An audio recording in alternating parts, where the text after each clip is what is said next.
সুজি দিয়ে কুলপিঠা তৈরি করব। আর সুজির এই কুলপিঠা খেতে কিন্তু খুবই মজাদার হয়। এই কুলপিঠা সিদ্ধও করতে পারেন, আবার ভেজেও খেতে পারেন।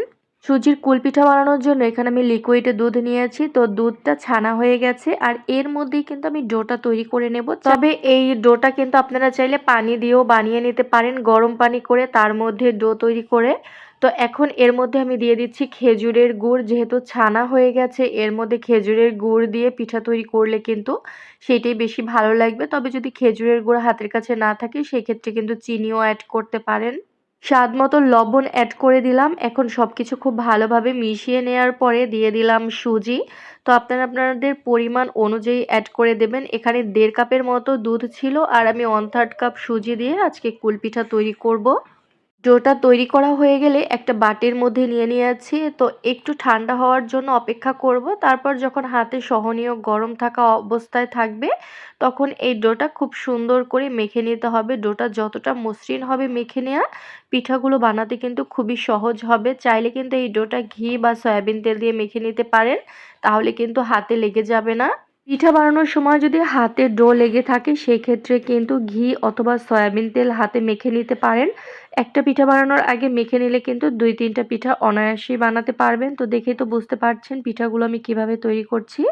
যতটুকু পরিমাণ পিঠা তৈরি করবেন, সেই অনুযায়ী হাতের ডো নিয়ে 2 হাতের তালুতে ঘষে এরকম লম্বা শেপে কিন্তু কুলপিঠাগুলো তৈরি করা যায়। তবে এই ডোটা বানিয়ে আপনারা আপনাদের পছন্দ মতো যে কোনো শেপেই কিন্তু পিঠাগুলো তৈরি করে নিতে পারবেন। চাইলে কিন্তু গোল করেও এই পিঠাগুলো তৈরি করা যাবে। দেখে তো বুঝতে পারছেন সুজির এই কুলপিঠাগুলো বানিয়ে নেওয়া কিন্তু খুবই সহজ। ডো বানিয়ে খুবই সহজ পদ্ধতিতে একদম 10 মিনিটের মধ্যে এই পিঠাগুলো তৈরি করতে পারবেন। বিকালের নাস্তার জন্য কিন্তু খুবই ঝটপট তৈরি করা যাবে। চুলায় চা বসিয়ে দিয়ে কিন্তু এই পিঠাগুলো তৈরি করে নিতে পারবেন। তো হঠাৎ করে অতিথি আপ্যায়নের জন্য কিন্তু এই পিঠাগুলো একদম 10 মিনিটেই তৈরি করে নিতে পারবেন। তো এখন এই পিঠাগুলো ভেজে নেব। ভেজে নেওয়ার জন্য পর্যাপ্ত সয়াবিন তেল দিয়েছি। আর এই পিঠাগুলো কিন্তু অবশ্যই একটু লো আঁচে ভেজে নিতে হবে, যেহেতু সুজির পিঠা খুবই তাড়াতাড়ি কালার চলে আসে। আর এই পিঠাগুলো একটু মুচমুচে করে ভেজে নিলেই কিন্তু খেতে ভালো লাগবে। উপর থেকে মুচমুচে থাকবে আর ভেতরে অনেক বেশি সফট থাকবে। তো এভাবেই আমি উল্টে পাল্টে 7 থেকে 8 মিনিটের মতো লাল লাল করে ভেজে নেব। পিঠাগুলোর কালার কিন্তু খুবই সুন্দর এসেছে, দেখেই তো বুঝতে পারছেন। 2 মিনিটের মতো ভেজে নিয়েছি এক সাইড, খুবই সুন্দর কালার এসেছে। যেই পিঠাগুলো হয়ে গেছে সেই পিঠাগুলো আমি তুলে নিয়েছি। আর প্রত্যেকটা পিঠাই আমি সুন্দর করে একদম গোল্ডেন কালার করে ভেজে নিয়েছি।